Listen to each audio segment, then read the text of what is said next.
Tchotchkes at Tchotchkes, we're all about fun. Well, folks, today we're going to have a very good show. I'm trying to work on sort of the local news 10-second tagline promos for DTNS. What do you mean? Like news you can use on 10? Yeah. Like kind of listen for 30 minutes, stay far ahead of the competition. Got it. Okay. Doppler radar, you could throw that in. We don't have any Doppler radar. That's just a lie. Well, most of those news stations don't have it either. They actually just lease the information. Well, they at least do weather reports, though. We don't do weather reports, Roger. We could. We use a psychic table, and you hold up a Ouija board. Ouija board DTNS. Justin's busy reading Facebook, I can tell. No, I'm busy trying to dogpile on Willie Dills because he said he doesn't want to be called an influencer. So Terpster started getting into his kitchen about it, and I want to dogpile while it's hot. Should I just out of nowhere tweet that I'm so influenced by Willie Dills? Would that help? Yes, you should. I feel better about the world because I'm influenced by Willie Dills Gregory.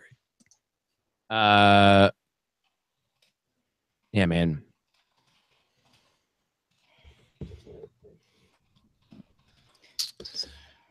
I still need to get back to him and get on his stream, do some Hearthstoning. Oh yeah, man. Well, you want to know what? You should come on. We're doing a new thing, Monday Nightstone. Where after we do 1-900 wrestling, we're gonna do a little Hearthstone stream where we just have people. We will commentate.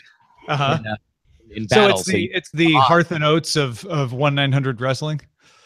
It's basically Hearth and Oats was us playing and relationship advice. This is two other people playing while me and Willie commentate. Tell them what they're doing wrong. But we're casting. You're casting other people. I love that.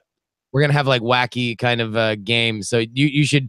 I really do want a what's it called? I want a celebrity element. So if you're down for it, then yeah. Until you get that, I'm down for it. Oh, you sassy. I'm not an influencer. Also, let me see if this is. Got 2 minutes, folks. 2-minute warning. Roger, I'd like you to start wearing a referee's shirt. Oh, so pull out my old Foot Locker's uniform? Yeah, and then throw a yellow flag every once in a while. I remember someone once commenting, it's like, how come all those guys on the field are dressed like they work at Foot Locker? You mean a referee? I don't remember where I saw this the other day, but somebody's daughter came over. Came over with a 3.5-inch disc and said, "Oh, look, you 3D printed out the save icon." Yeah, that was like a Twitter thing. I don't know if that's a true story or not, but it's funny. I'm half inclined to think it's a little embellished.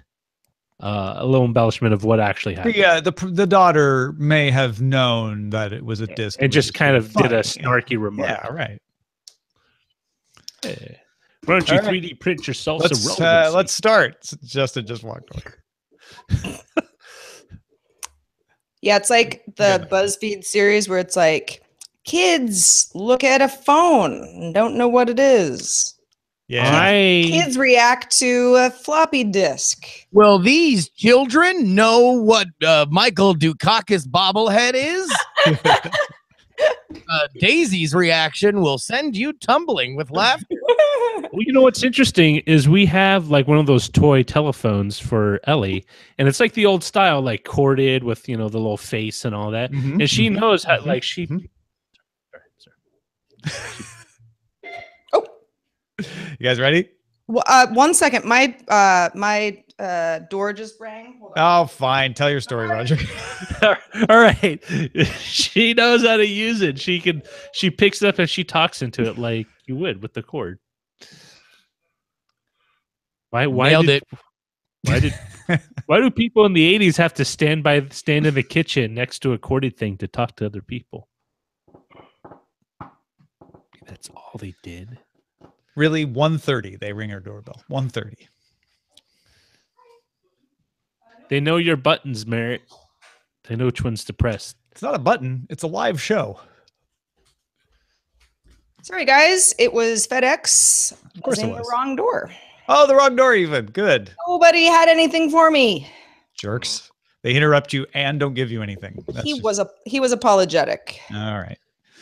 Shall we begin then? Yes. Daily Tech News Show is powered by you. To find out more, head to dailytechnewsshow.com/support. This is the Daily Tech News for Thursday, October 19th, 2017. From DTNS headquarters in Los Angeles, I'm Tom Merritt. And from Studio Feline out at the beach where it's very foggy today, I'm Sarah Lane. And from Oakland, California, it's your old pal, Justin Robert Young. Joining us is our producer, Roger Chang, who is ready for action. Right, Roger? I am ready for the action. Let's start with a few tech things you should know. Samsung announced Linux on Galaxy, an app that lets users run a distribution of Linux on the Samsung Galaxy phone when using Samsung's DeX dock. That's one you can plug in a mouse and keyboard to.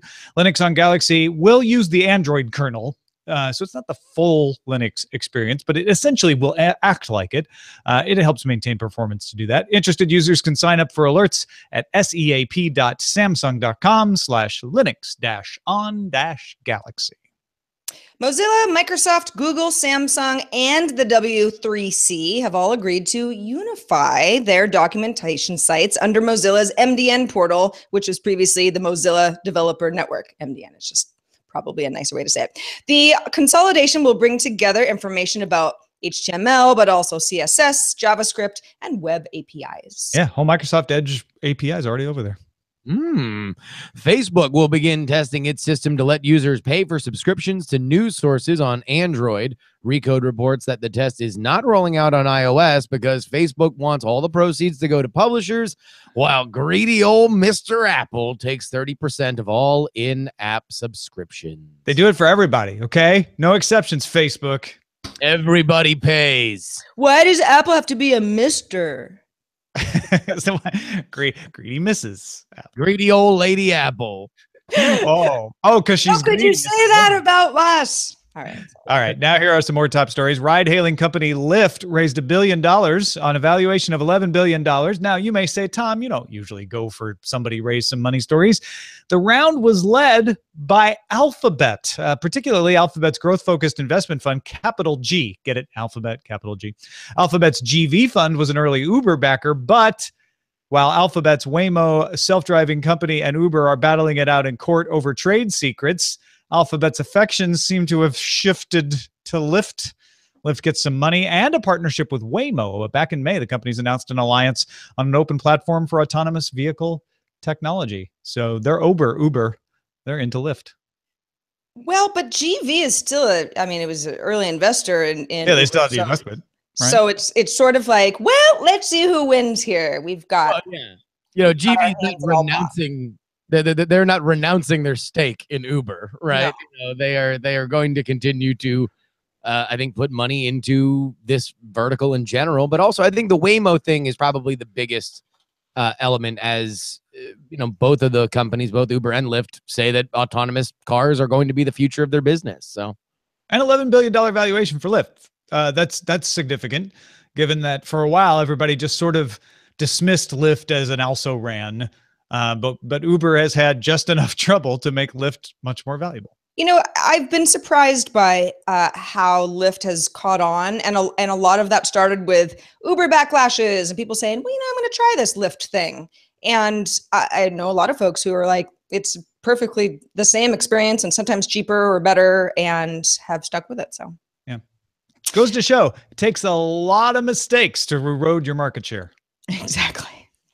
On September 28th, so this is only 6 days after the launch of the Apple Watch Series 3 in China, Unicom stopped taking new LTE subscriptions. Now, the feature is listed as coming soon. I think it's coming later this year. And the reversal is generally assumed to have something to do with China's strict regulations on SIM cards and the fact that if there's an eSIM card within the watch, people might not be able to be tracked effectively. Now, you might say, well, that sounds like a lot of government surveillance, but it's nothing compared to a report coming out of BuzzFeed this week that the local government in a far western region of China, Kashgar, is checking for banned apps like Facebook and Twitter at checkpoints on civilians without warning. The local government says that the security measures are necessary because of extremist threats. There have been some extremist activity in the area over the years. China's foreign ministry says it has no knowledge of these surveillance measures and life is great there. Yeah, so we've got two different examples of government regulation interfering. One is, wait a minute, what's an eSIM? We know how to register a real name to a SIM card, but how do you do that with an eSIM? Hold up, China Unicom. We need to figure this out. That one is pretty easy to understand. You may not agree. You may agree or disagree with the policy, but it's easy to understand how that could happen. The other one, though, it's pretty crazy to, stop at a checkpoint and have someone with a gun say, I need to check your Facebook account and see what you've been posting because, I want to see if you are sympathetic to extremist violence. And it's a very thorough report that BuzzFeed put together. And many of the folks that the reporter talked to spoke under conditions of anonymity because they were worried, but did say, there were phone calls that I had that somebody checked up on me later about, and it's like, how would they have known that I would have had these phone conversations unless there was some listening in? And so, yeah. So this is certainly one of those kind of stories that remind you, and not to say that there is anything inherently, super bad, but these are very different countries, the United States and China. And while security and how it erodes privacy is certainly a common thread, I would be very interested to see what the story would be like if, Alabama was checking your Facebook at the border when you. Well, yeah, no, not at the border. This is, at the border, we get upset if the U.S. wants to ask immigrants or visitors what their account names are. They're not even looking into the account itself yet. Whereas here, this is citizens inside the border. Yeah, this is like a DUI checkpoint that, is set up wherever. U.S. Senator John McCain is the first Republican to sign on to the Honest Ads Act, a bill being sponsored by Senators Amy Klobuchar and Mark Warner, requiring transparency in political advertisements online. The bill aims to create a federal disclosure requirement similar to those applied to television and radio for any website, web application, search engine, social network, or ad network that has 50 million or more unique visitors in a majority of months in a given year. Everybody write that down on their cocktail napkin. Moving on. Any campaign that spends more than $500 would have to make data about the ads available for public viewing. Lobbyists for Facebook and Google have sought early input into the draft bill, and Facebook, Google, and Twitter executives will testify in 2 hearings before the House and Senate Intelligence Committee on November 1st. The great American tradition of Senate Senate interviews, to nothing like that. A public spectacle. A public spectacle to illuminate a nation about an important situation. Tom, this is probably the most regulation that a tech company or group of tech companies that the tech industry has seen since Microsoft, right? Yeah, this is, I think this is entirely different. This is the coronation of internet media as equivalent to TV and radio. And there's lots of different reasons why we got to this point. And you could say, well, but if it wasn't for the unusual election and this and that, but step back away and say, look, it was going to happen somehow, right? We don't always know the reason something's going to happen, but we knew at some point internet media would need to be addressed as effective as regular media. And that's what this is.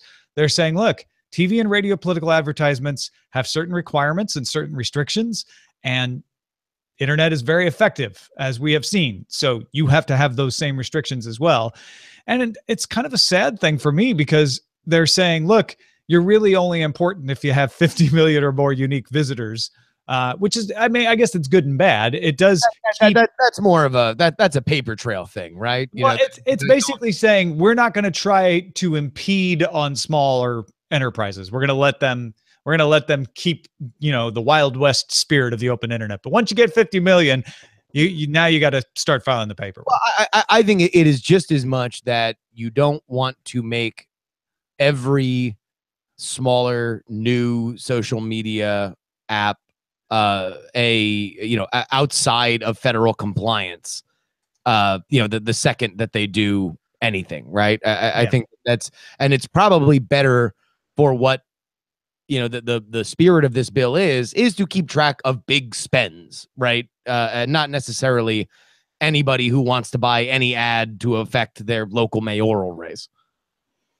Although this, I know a lot of people talk about the 2016 election as like, well, we don't want that to happen again. But it's like, I mean, the folks who are lobbying for more transparency in political advertisements have a vested interest in wanting to win certain things and for language to be forced to be a certain way as well. Yeah. So it's sort of for the good of the Americans, but it's more like Facebook. If Facebook can influence my next election, I want to be part of this. Well, and it was the 2008 election where people said, wait a minute, the internet affected this. And it was the 1960 election where people said TV affected this. So there's always some recent election that somebody's going to point to and say, hold on, this wasn't normal, because we always have new systems in place.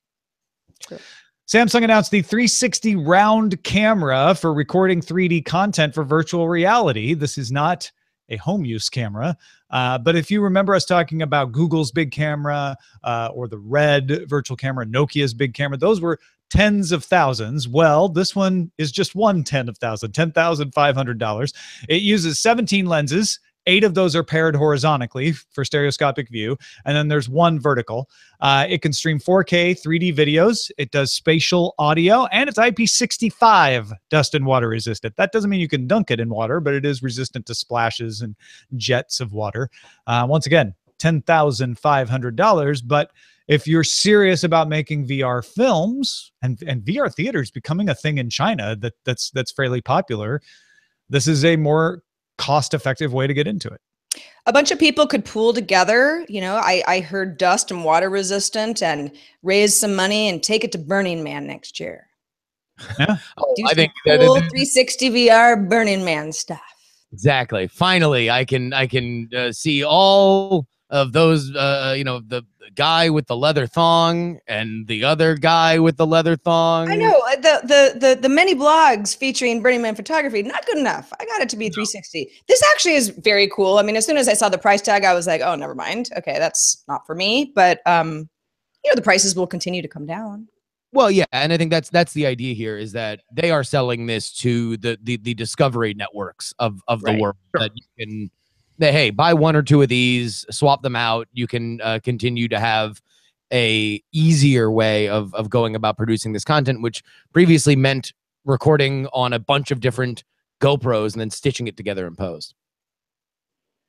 Reviews of the Sonos One are out, and pretty positive across the board. The new speaker works in the traditional Sonos way. In my experience, sometimes that can be hard to set up, but once you have it set up, it now adds Amazon voice services, meaning it can do anything an Echo can do except make calls and send messages. Sonos also plans to add Google Assistant sometime next year.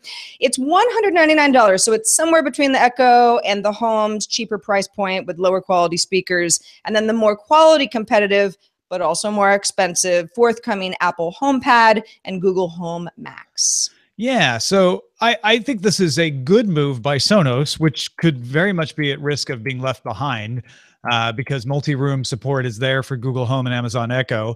But Sonos can say, we make better speakers. We're good at this. We also support more music systems, although most of those are through the app. If you're using the Amazon Voice service on the Sonos One, you still just get the services that Amazon Voice Services supports. And in fact, you don't get Spotify yet. That's yet to come. So it's not a perfect world, but I like where they're going with this. The question is it too little too late? Will people plunk down $199 because they're like, oh, right, Sonos makes really good speakers. That's worth it. Well, I mean, if you're a Sonos person, so I've got a few Sonos speakers around my house, and they can't be involved in this at all because they don't have microphones. But so that's in the way, it's like Sonos was really ahead of the curve and then kind of got left behind. But if you don't want to choose between Amazon and Google, and Sonos says it will support both and possibly other platforms in the future, which the company sort of vaguely did say, then it is the most attractive to me, because I don't have a voice assistant speaker in my house yet, and I kind of don't know how to choose which one is better because they all seem the same. So I like the idea of having multiple assistants in one speaker. I'm with you. If it makes use of my Sonos speakers, I'm totally down for it. I do believe that this is the last possible moment they could have not been totally left behind on this, because as soon as Apple comes in and says, hey, we care about sound too, but we're Apple, and this is going to look a lot better, and it might be easier to pair, then I think they would have totally lost whatever lead they had. Hey, folks, if you want to get all the tech headlines each day in about 5 minutes, subscribe to dailytechheadlines.com and the Amazon Echo, the Google Home, Anchor app, and just as a regular old podcast. All right. Yesterday, my Amazon Echo show showed me a headline that said Netflix was partnering with the UK's Topshop. Topshop is a clothing store in the UK. Now, this reminded me that back in August, Netflix acquired Miller World, which creates comics, and everybody focused on the fact that Netflix owns the source of Kick-Ass and Kingsman. And that is valid. That is a very valid thing to analyze with Netflix acquiring Miller World. But at the time, I said, you know what Miller World also does? They sell clothing and toys and video games and license other content from their properties. And now Netflix is partnering with Topshop on a Stranger Things fashion collection that launches Friday in the UK. T-shirts, sweaters, accessories. And you may have missed this, but Target has a line of Stranger Things clothing and figurines, bobbleheads. To me, this, and you may have heard me say this before, this is what saves Netflix's growth. So way back in the day, everyone said, well, how can Netflix continue to grow if everyone stops watching DVDs? But well before they got to that point, they started streaming. In fact, so early that people said, well, this is silly. Why are they doing streaming? Well, it turns out streaming is their entire business now. And at a certain point, people said, well, wait a minute, Netflix is going to die because nobody can get the stuff from them anymore. Starz is leaving, and everybody's going to leave and stop licensing them the content. And of course, that was when they started Lilyhammer and House of Cards. And now Netflix originals are the strategy. And everyone is like, oh, well, of course, that's how Netflix is going to survive through this. But at a certain point, they'll run out of subscription growth. They're already maxing out in the United States, so they win international. But at a certain point, they'll max out international. I think this is where they go. Where they go next is merchandising, because that's what Disney and even NBC and CBS do, is they license out the properties that they own. And I think this is our Lilyhammer moment for them. They're, putting their toes in the water with Target and Topshop. Am I crazy? Merchandising, where the real money from the movie is made. Absolutely. I think that this is totally what it is. Remember, Marvel itself, which has some of their flagship television on Netflix, was saved as a company because they were bought out by Ike Pettermuller, who used to or does own Toy Biz that had the Marvel license. This is how you monetize original IP. And if that is what Netflix is creating, they're in the business of creating, then it makes absolute logical sense to roll this out. The question is how far they want to go with it.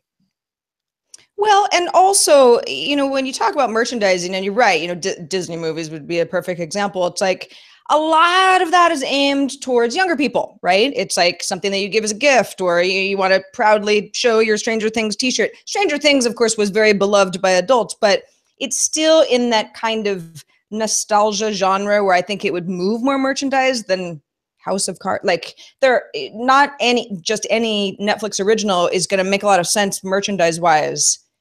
At least not clothing. Sure, maybe I'd buy a House of Cards mug or something, but I'm not going to go to Topshop and get a picture of Kevin Spacey. I can't imagine how many people would buy a Stranger Things t-shirt after the initial run, because it's sort of fashion, and so fashion falls off pretty quickly, whereas you could watch the series at any time. Voltron. I definitely see Netflix getting money through this, and I'm sure. when I say Voltron, it's because that is a popular kids show and parents like it too on Netflix. If their deal to allow them to make originals of Voltron include a merchandising cut, that's smart. They should do that. But that's, I guess that's my point on how far will they go, because it is almost assuredly they do not have a deal to sell, to make the money on Voltron merch. However, they could build a store, build merch.netflix.com, or maybe even buy another company that has a cachet for this, like ThinkGeek, and now all of a sudden you've got a distribution arm with a mailing list, and you can go to Marvel, you can go to whoever owns the rights for Voltron and say, hey, look, sell us your t-shirts. We will sell them to our customer base that we already have all their viewing habits. We have all their demo data. This is a absolute dream for a merchandiser. Especially if you roll a little pre-roll around the holidays, before your favorite Netflix show, reminding you that merch.netflix.com exists. I mean, I could see it being, at least in spurts, a big money maker. It's email. They have your email. They are able to get into your email on Black Friday and Cyber Monday when you're just getting done shopping at stickers or diaf.com, that you could go and buy. They would know exactly that I love Portlandia, and that's why they want to sell me put a bird on it t-shirt. I'm telling you right now, don't know when, but within 10 years, let's say, physical Netflix store where they can sell the Marvel stuff. They can sell Daredevil because they'll cut Disney and, they'll say, Disney, I know it's yours, but we'll all make money. Going to be physical Netflix store somewhere. Theme park. Oh, theme park is a reach. I can see them licensing out. Now, they may not operate the theme park entirely, but they may be part of a Universal or a Disney one. Yeah, but it's going to happen. They could easily merch that out. I mean, it's interesting because merchandising, in a way, is a feedback loop. It feeds back into content. For example, Voltron. Voltron was huge in the 80s, kind of died off in the 90s. You had bits and pieces. They revived it again in the 2000s as a cartoon. A syndicated cartoon, and then they brought it back again for Voltron. But the reason why it was kept alive for so long is because there were enough, the fan base was there that they could continually sell, of course, the toys and stuff that they manufactured, as well as bits and pieces of it. But they could trade on the nostalgia enough that they could kind of reboot a series and have that line spawn its own merchandise. So it's kind of like a farming concept where, okay, I got the corn, I still have the stock. It can take the stock, turn it into mulch, and grow new product, in the 5-8 years time. And it's what's really interesting is Miller World kind of covers both ends, right? Because one, it has IP that they can turn into stories that can turn into products, which eventually will generate new stories or new concepts, in the 8-10 years time. So they, if you can balance it right, you have a never-ending story merchandising. And you have the perfect name for your theme park, Miller World. Okay, there's no way they're going to do a theme park, and I would be totally shocked if they did much beyond pop-up shops, because the question is now for any kind. 22 minutes, 55 seconds into episode 3141. Mark it. I'm just saying, there's no way that they will a pop-up shop. Yes. But who goes, if you do have your strength online, why open up with a physical shop with margins that thin? All right, folks. Thanks to everybody who participates in our subreddit. We've got some really good suggestions over there from y'all on various foreign language or non-English language podcasts. So really appreciate that. You can submit stories and vote on them there as well. And lots of really good conversations going on at facebook.com/groups/Daily Tech News Show. A clarification to yesterday's amateur traveler from Chris Christensen, who says, on the segment I did about the handy phone, as far as I can tell, the phone in my room offered free data and free international calls to a number of countries, including the US. I made the crack about them wanting to charge you. He says they're not. This was also in a hotel room that had free internet with speeds 10 times what I have at home, by the way. The phone does show ads and local promotions in the apps that let you find local events and restaurants, tickets to events. So it appears that is probably the economic model. And then we actually got Mike from Perth, Australia, who backed this up. On a trip to Tokyo and Singapore, the hotels offered 2 different models of the handy device, and they didn't get charged anything for data at those as well. So there you go. Little ad supported for an international phone call. Yeah, I'll right. take it. Phil Lothman, who's the director of technology at Wadsworth City Schools in Wadsworth, Ohio, wrote in about our conversation yesterday about open offices versus coffee shops and ambient noise, and how it's, not one size fits all for the best way to work. Phil says, I was listening to your show. I agree that it's likely a very personal preference, but I think there are some common threads for most people. My anecdotal evidence is that while I'm in my office at work, it's insanely quiet, and so I play ambient music. He says Soma FM is his ambient music place of choice. I find I'm in my most productive element at that time and able to move through a ton of tasks when I have this on. And then he says, is that weird? I don't think it's weird at all. I think I mentioned that I used to listen to white noise kind of loud in noise canceling headphones when I was in a place where I really didn't want to hear anyone else talking, and it was better than silence. There is something to be said about having a certain amount of noise that helps you focus better than no noise at all. But various people like myself can't hear words, so maybe some FM drone zone, which is what he links to, might work because it's more ambient stuff. I could definitely see that. And along these same lines, Alan wrote in, but first he says, this message is long overdue. I really like the new incarnation of the show. Having Sarah on the team has made for a lively dynamic as well as a different perspective. So yay, team. Well, great. Thank you, Yay. Alan. I'm happy to be here. And, I try not to be too much of a contrarian, but different perspectives are good. Alan is also digging the new version of the theme music, so well done there. I also have a hard time focusing in an open office environment, he writes. Unfortunately, that seems to be all the rage in Silicon Valley. I haven't had a real office in more than 15 years. I had a high-wall cubicle only 2 out of the last 8 years, so the trend is not encouraging. Music helps me focus, and it doesn't matter so much if it's instrumental or vocal, but whether or not it's familiar. If it's music I'm familiar with, it's easy to tune out. If it's music I haven't heard before, I tend to pay more attention to it. A lot of people at work wear headphones for this reason, but I don't like wearing them, and I get up often enough that it has been a pain the few times I've tried. And even if I could tune out the talk around me, my boss sits 1 row over, and he likes calling out to people instead of going over to them. People calling out from one cube to another is one of the worst things in open offices. Justin, I know you primarily work from home, but you've worked in offices before. It's the open office has just become such a part of life. I mean, I'm not in an office now, but I kind of prefer it to a cubicle, quite honestly, because I feel less claustrophobic, but I guess everybody has their preferences. Yeah, I think it is obviously your office configuration is about how you best deal with it, and not necessarily for many people a choice. For me, the last time I worked in an office, they took away our internet, and I haven't worked in an office since. And that was like, what kind of office is that? I don't know. I'll tell you what, everybody there at P. Wolf Architectural Consultants, the North remembers. Well, that is it for this episode of Daily Tech News Show. Justin Robert Young, thank you so much, my friend. What you got going on?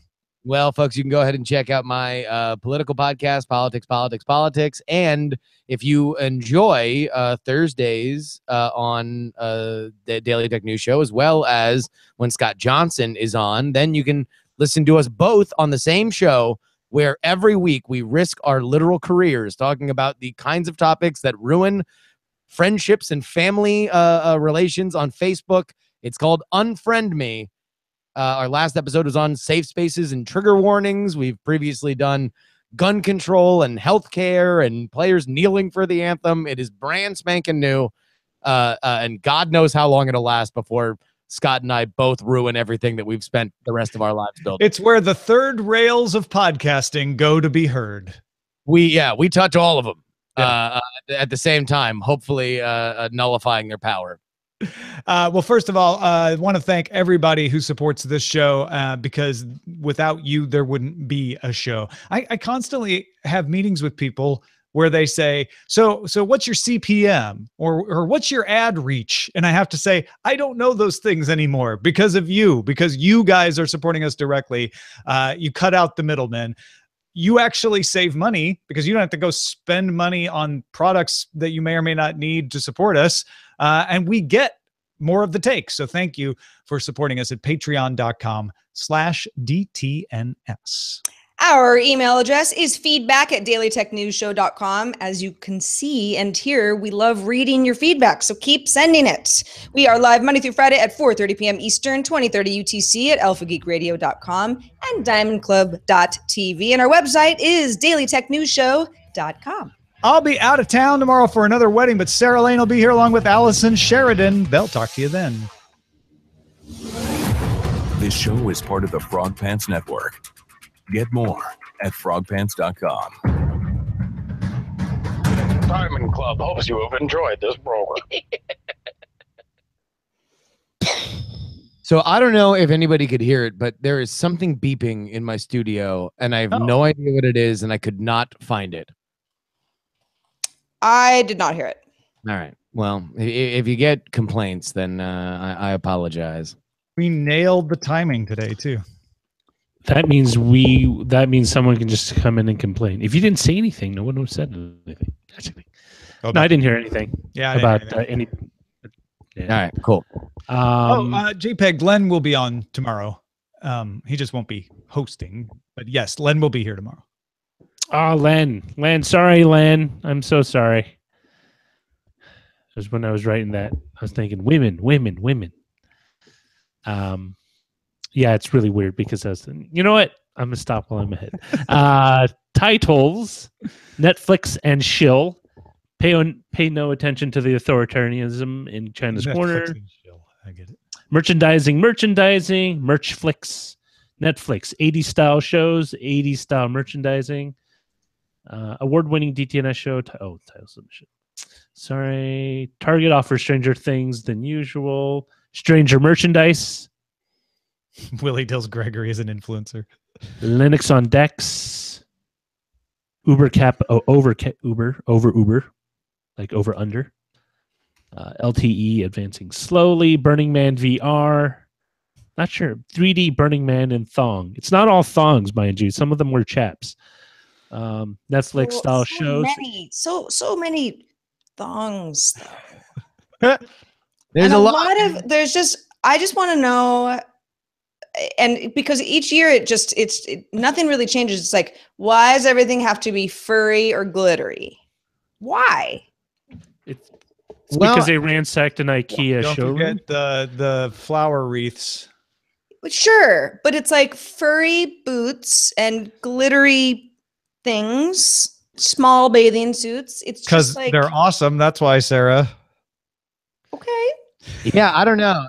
It certainly seems. I have never why, especially because people talk about the extreme elements. It's hot, it's cold, there's dust, whatever. Why did we all agree on kind of a very specific look?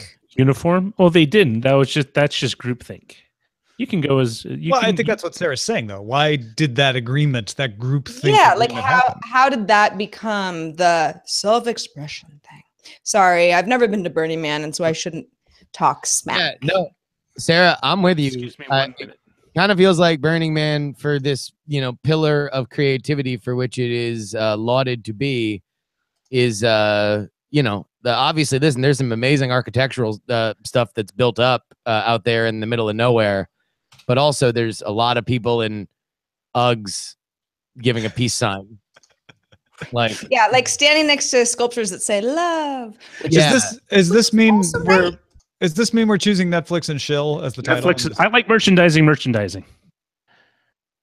Oh, there was another one. Merchflix was my other favorite. Merchflix. How about check out the sweet Spaceballs reference? I wish they actually made some of those items that yogurt. Was it yogurt, right? It was showing off.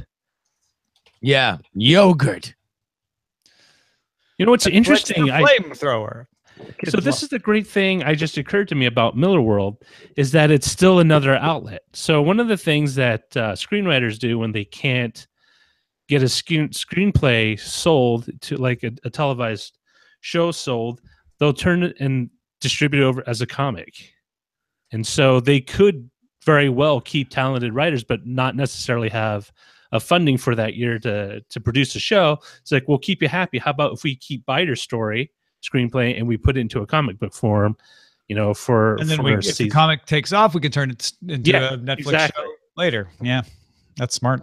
That's really what they are buying. They bought Millar, and I think it is Millar World, but that's how I've always said it. I said that, and I was corrected by a couple of different people. So different people said it was Miller. All right. Yeah. Well, it's Miller time.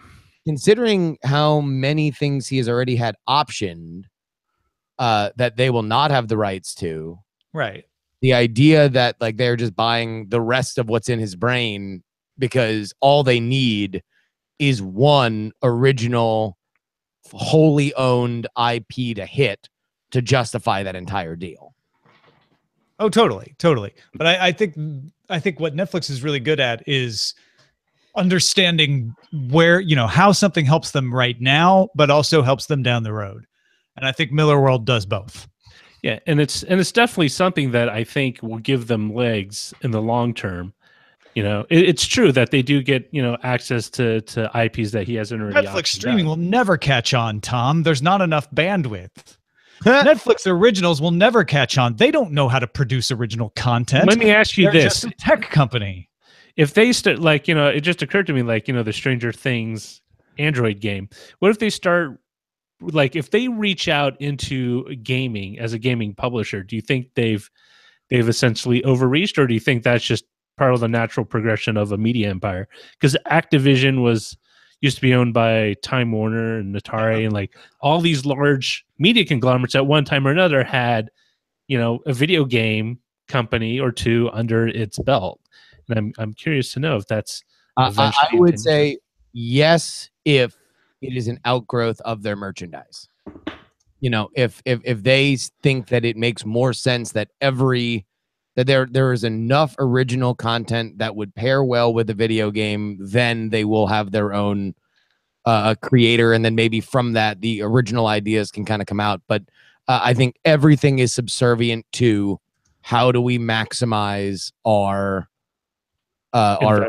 return on original IP investment. I expect them to start changing the kinds of original content that they produce too.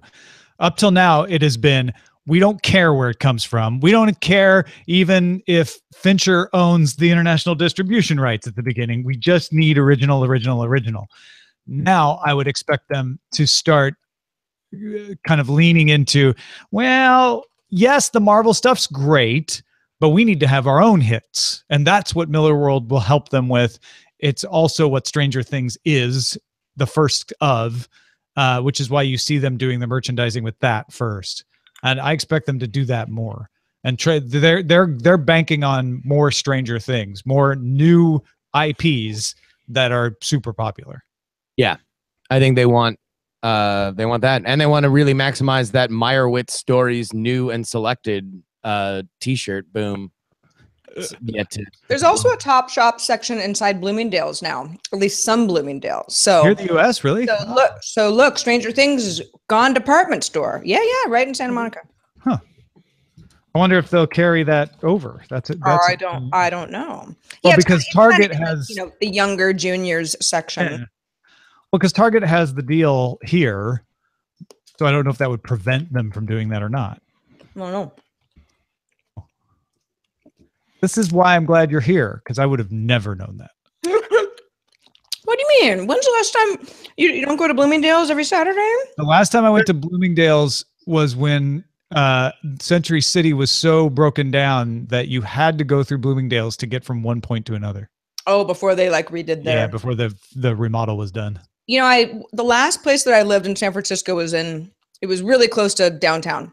And I went to movies at the Century and the Metreon all the time. It was really close to my house, and there was a Bloomingdale's there, and so I just kind of ended up in there a lot, on my way to the movie theater, or going from one street to another and cutting through. Mm-hmm. And it was a beautiful store. I mean, it's really expensive for most of the stuff, but it was a great experience. And the one in Santa Monica is like not like that at all.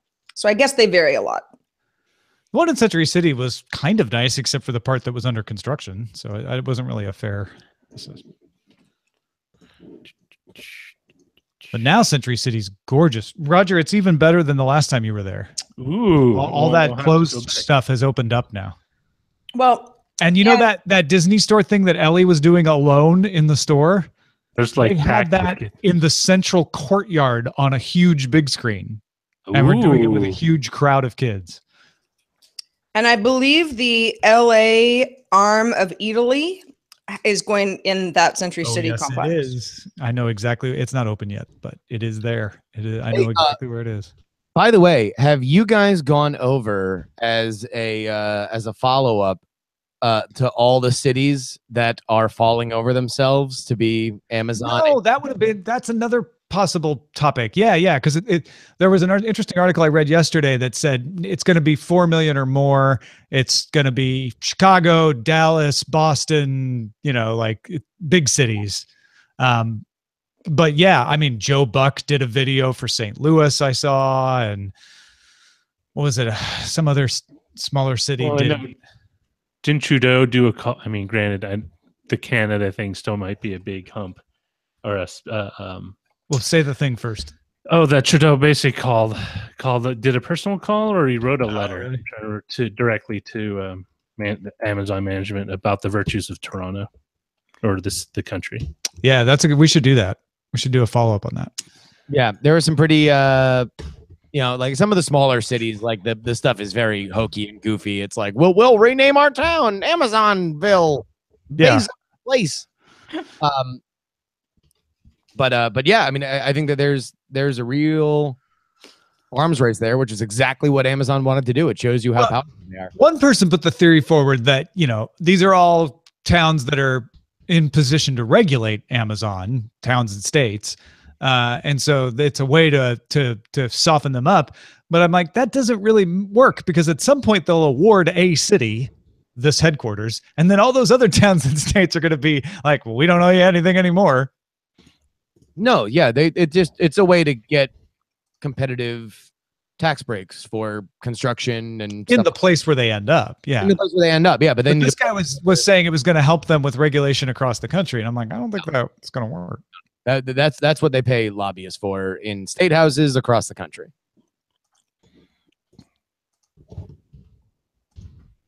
Oh, lobbyists! They don't stay in the lobby anymore, No, they go wherever they gosh darn well please. Those little rodents. Oh, did you see lobbies. Chicago #1 in rats? What was that? Chicago is #1 in rats, the rat population, according to Orkin. Yet another. So, do they just go by the number of carcasses they come across, or I didn't look that far into it to find out how Orkin rates it. It's probably based on the number of calls they get. The joke part of this survey, the fertile ground for your jokes part of this survey is that Washington D.C. fell from 3rd to 5th. I mean, the rats are fleeing the ship. San Francisco is now 4th, and I think L.A. is solid 3rd. For rats? Yeah. New York's 2nd, I think. Wow. I don't ever see rats around, at least Sawyer killed a rat in our backyard one time, so we don't see him around here anymore either. Wait, when you say rat, do you talk about like field mice sized? Ask Orkin, man. I don't know. No, I mean the one that you're... Yeah, I mean, mice... Oh, you know the one that Sawyer killed? Sawyer killed one that was about this big and had a tail like that long. Oh, wow. I know that I'm in the minority, but I like rats. And I don't care if there are rats in the city. I think that's fine. And I hope that people don't kill them. Wait, rats or mice? Rats or mice? Both of them. I like them. I like possums too, because possums just look like even bigger cute rats to me. Okay. Everyone. Oh, man. Okay. We've got mice in our building right now, and it is driving my wife up a wall. As in the middle of the night, she just hears something chewing on something or them skittering through the walls. And she, last night, got up no less than 3 times about to, do ungodly harm one of these little creatures. By the way, she never has. We catch them in these little green traps, no harm traps, and then we bring them out into the wilderness and allow them to go. The wilderness. You mean Berkeley? No, just a Lake Merritt, you know. Yeah. The old Far Hill, right? Like Merritt, so they just go into someone else's house. Walnut Creek. Yeah. Well, I made a mistake and accidentally stopped the Patreon full recording in the middle of our rat conversation. Oh dear. So you YouTubers got and video podcast people got a little bonus rat conversation. I don't know if you're thankful for that or not, but you got it. And we'll see everybody tomorrow. Bye. Bye.